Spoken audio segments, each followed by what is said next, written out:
So now we've got our special topic. So Dan, you're coming back up because Dan and John are going to talk a little bit about sustainability. Thank you, Dana. Okay, yes, please.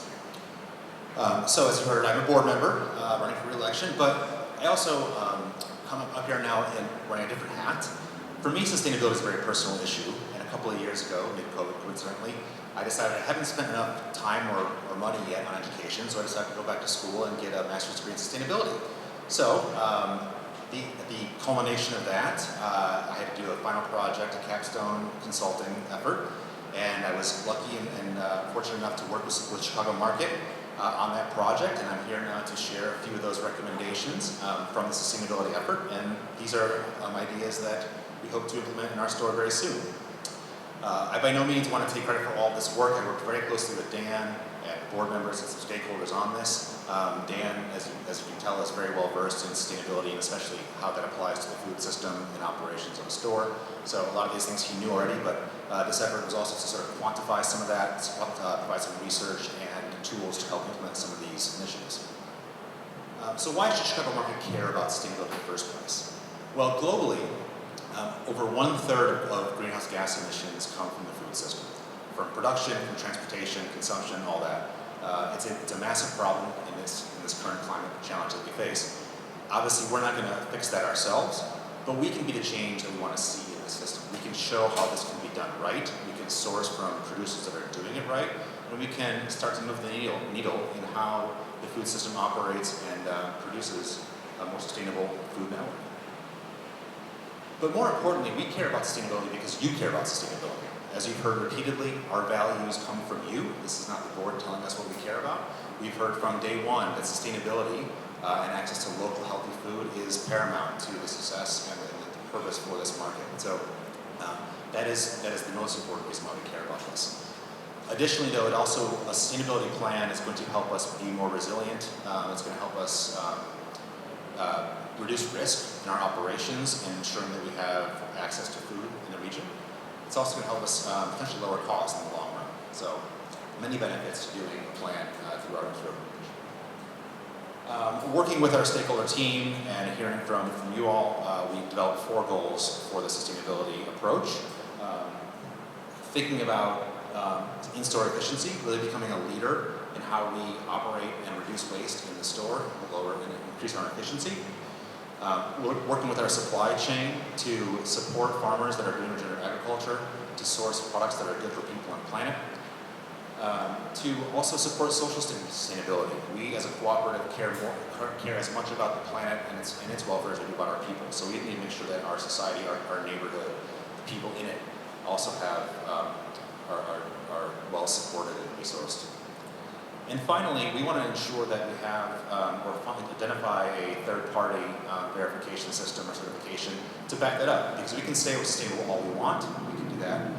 Sort of stand up here and say we're doing all the green things. But until you have that third-party verification that goes through the process of validating that, it's only words. So the recommendations that were developed in this plan very much mirror those recommendations. I'll go through these a little bit in high-level detail, but I want to save some time to talk with Dan as well. I'll just touch very briefly on the third-party validation system. We looked at options like LEED, which is a building certification system.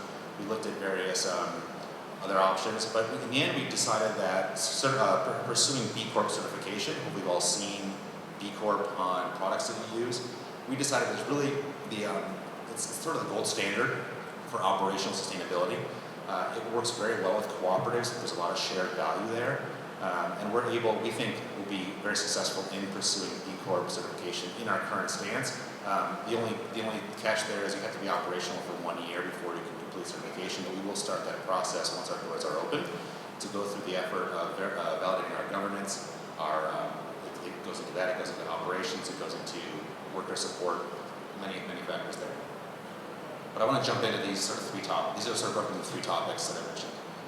Focus area 1 is really about minimizing in-store resources. So recommendation 1 is, as you can see in the lower left here, in most grocery stores, 30% of the fresh food is wasted, goes to waste. We want to get that closer to 0. So our goal will be to eliminate 100% of food waste in store. That can be done a lot of different ways. It's about stocking properly. It's about operations. It's about not rotating your produce that Dan can talk about, ensuring that we upcycle our food as produce gets close to the end of its shelf life. We can upcycle that into prepared food. And then sort of as a catch, as the sort of fail-safe, we can look at compost. We have our great partners in Collective Resource. We want to make sure that food, at least if it's not used as it should be, as nutrition, it at least gets composted and can be serviced in other ways.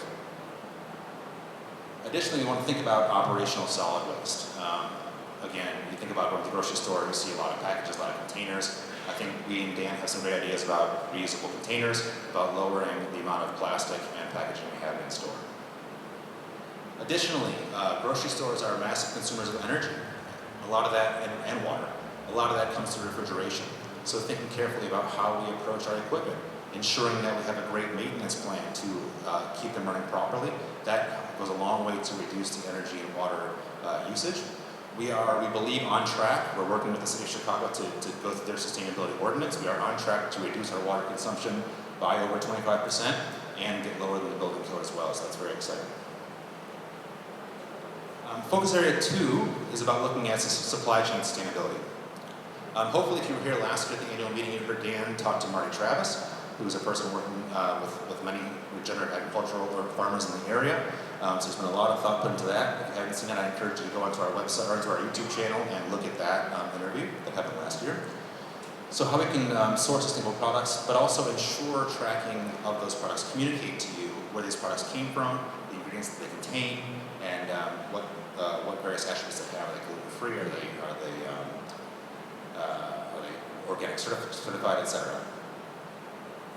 And finally, again, as a cooperative, we can no longer contain or limit sustainability to environmental sustainability. So how can we support our community?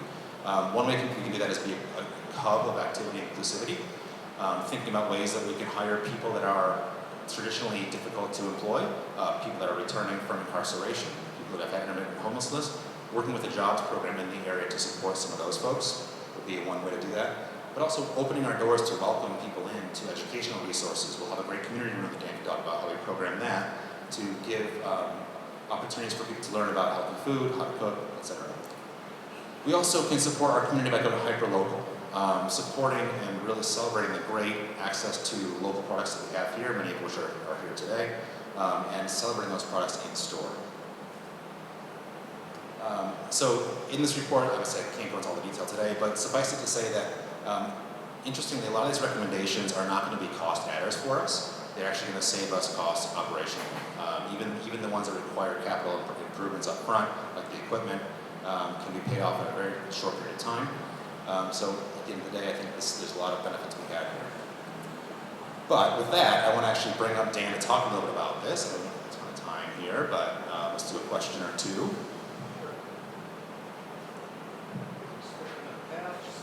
I know, right? Sorry. No, there's a couple ferns back here. Sorry. So let's start out, Dan. We talked a little bit about how generally grocery stores are pretty heavy consumers of resources and products. I'd love to hear in a bit more detail what your thoughts are and what you are planning to do in terms of reducing packaging waste and ideally food waste as well. Okay, well, it's a tough one because there's no perfect solutions out there. That's the first thing I would say. So it's a thing where how can you do the best you can and maybe help move down the field over time. But first and foremost, when you're curating your set, you're going to have a lot of different, let's say it's packaged goods, a lot of options. And they have different packaging. Sometimes you have something that's a meal that's ready to go, you microwave it, and it's in a simple package. Okay, we can deal with that. Some of them, there's like a plastic bowl inside of a paper thing, and then it's got plastic all over it. So in our case, that would be a decision point where we go away from the one with more packaging. So we're looking to, through the curation of the set, reduce packaging, and also to go out, especially with the people that are small and medium producers, to encourage them to change the packaging. Sometimes they don't realize there's a pathway, and just so happens I have enough connections that I can maybe help them. I've done this many times, and you can say, there's some options, and we would love to carry this, or we would love to expand our commitment to you, but here are the things that would help us to do that. And And so sometimes you can help foster that change, especially when you've got a group like Infrac. I find like-minded stores to do that. So that's one thing, you can help push on the supply side. There's other things we do, like that's one of the reasons we have such a commitment to bulk foods. That's why we went to the whole animal butcher shop, etc. So we're offering as many things that are package-free or low packaging as we can. Hopefully that supplants a lot of the things with packaging. But we won't have zero packaging. There's still going to be some packaging with things, but when there is, we want to say, is it minimized reasonably, and is it made from post-consumer material, or is it made with something that can compost? We have a compost enthusiast here. So we want to try to pick the things that aren't presenting persistent environmental toxins or whatnot where we can. So it's, in some cases you can really get down to something awesome. In some cases you say, well, it's not perfect, but it's a whole lot better than the average out there, and it will make a difference. But if we really do this comprehensively, I think the impact overall, especially as you go through the sales volume we have, is substantial. In terms of just food waste, I think you articulated a lot of it really well. Some of it means breaking down the silos in departments. So produce, meat, deli prepared. All of our stuff that we prepare, I want to try to funnel it through our own departments. So we don't buy a case of avocados for the deli and then a couple of cases for produce. We just say, look, let's take the ones that they're great, but they're a little ugly. We're going to chop them up anyway. Let's go ahead and pull those out. And produce, we know the others are going to sell better. And so it's a little bit more work, but that improves the freshness too. If we're buying herbs and spices out of our own stock, we're turning over. So then when you come in, it's that much more accelerated. So you can say instead of it maybe turning over every 4 weeks, it may turn over every 2 weeks. And so that's one of the ways we do it, just by integrating. When you come to the end of the chain though, sometimes you've got to look at composting, or you've got to look at the soup kitchen up the road. You've got to look at how do we deal with shelters, because there are some people who are not going to be able to shop routinely here, but that doesn't mean we're not interested in feeding our whole community routinely. So it's better than letting it go to waste, but you've got to get it out to them before it's really like spoiled. But there's a whole baby program. We could go on this for a long time, but I know we're pressed for time. That's a little bit of the crux of it. It just comes through everything from the source all the way through the disposal. We have to think intensely about each of those things and how we can impact them, whether it's through our work or it's through our influence. That's great. One more quick one here. We'll pivot a little bit if that's all right. So much of sustainability is not just about what you buy and what you source and all that. It is obviously. A lot is also about how it permeates into the culture of the organization. So I'd be curious to hear your thoughts on how you hope to embed sustainability in the operations of the store, how you want to work with the staff that you hire on to ensure that they care as much about our values as you do and as we all do, and how that will affect the day-to-day operations to ensure that we're doing the best we can to reduce our resource consumption. Dramatic pause. Okay, well this is an interesting one. There's two big pieces, I think, when you're managing a company like this. It's how you develop your culture and your structure. That's the biggest ways you're going to influence that. So if you're going to influence culture, I think of it like a sociologist kind of. We're thinking about science, symbol, artifact, shared story, different processes, tools, everything we've got around us. And so if we're thoughtful about how we're creating the environment, we can build whatever kind of thing we want, more or less remove the needle. For me, that means looking at those principles, those values that you have, and saying those things should be present. It's kind of like fractal geometry. Like I said, I don't prep answers, so this is just me talking. I want to be able to see those values and principles if you zoom in on the smallest detail, or if you zoom out and look at the organization. So when we look at sustainability, that's clearly articulated as important. We've got concern for ecosystems as a principle. That's in the bylaws. We've got a value around sustainability. It's also one of the purchasing values. That means it's important.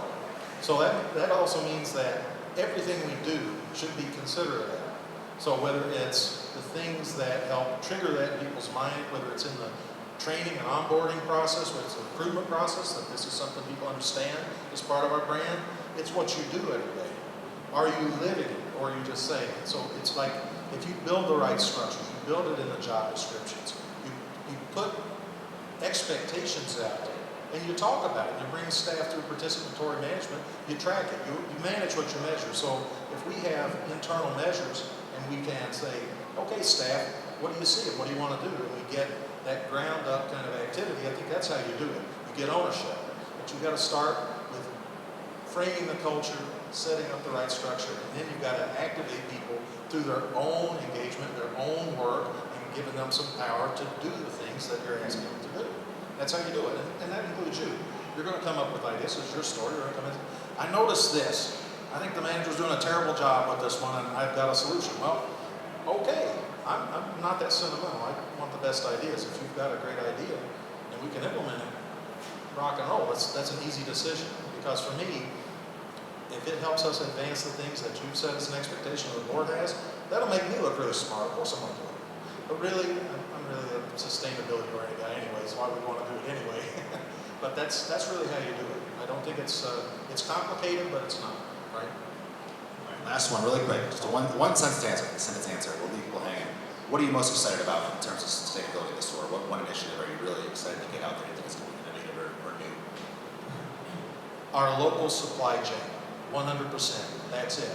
I think it's going to be the most powerful, most transformative, and there's already buzz about it in places, so I know it'll work. But working with all of our different producers, there's no question. All right, thank you. I think for the sake of time, we'll move on. Appreciate it.